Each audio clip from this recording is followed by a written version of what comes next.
My name is Timothy Tamura, and I am going to lead you through a series of finance discussions. Finance has been a passion of mine for many years.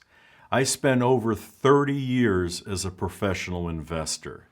I ran large institutional portfolios for corporations, for endowments, for foundations. I ran mutual funds, I ran separate accounts, and I ran hedge funds.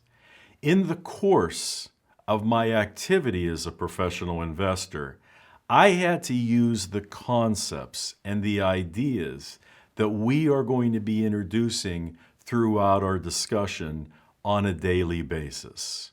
They've been important to me in my professional career, and I want to at least try to convince you why what we're going to be talking about could be potentially important to you in your professional career.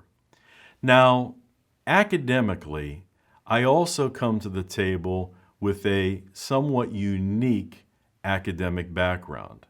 My early education was in liberal arts and education.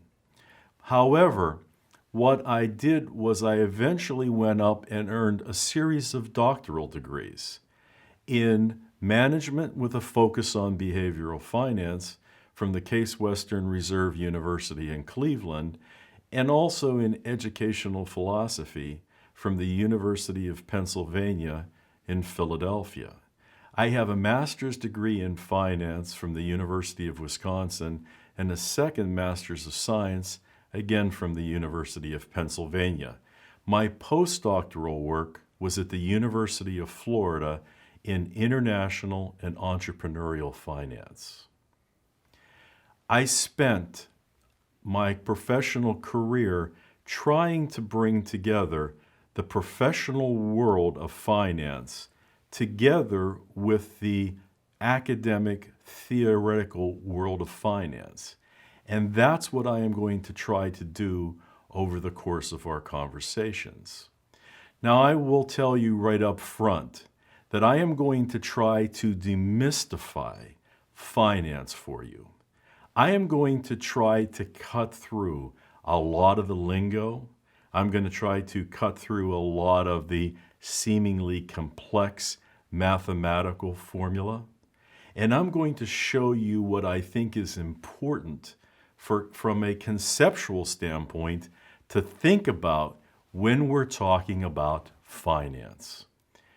I'm going to be introducing to you some of the central tenets of finance that, should you continue in the discipline, you're going to see over and over and over again. I'm going to give you, again, a conceptual understanding of how to approach the questions and issues that you're going to be confronted with. I'm going to try to take this discussion to a level where you are not going to be dependent upon the textbook for the way that you want to think and approach it, but you're going to be dependent upon how you've contextualized it, how you've conceptualized it, and now how you're ready to use it in these particular templates that we're going to develop.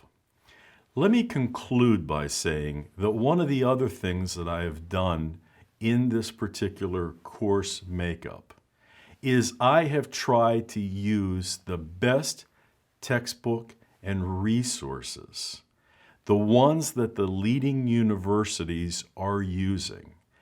I have not spared anything when it comes to trying to make sure that what you're presented with is not going to be less than the best who study finance.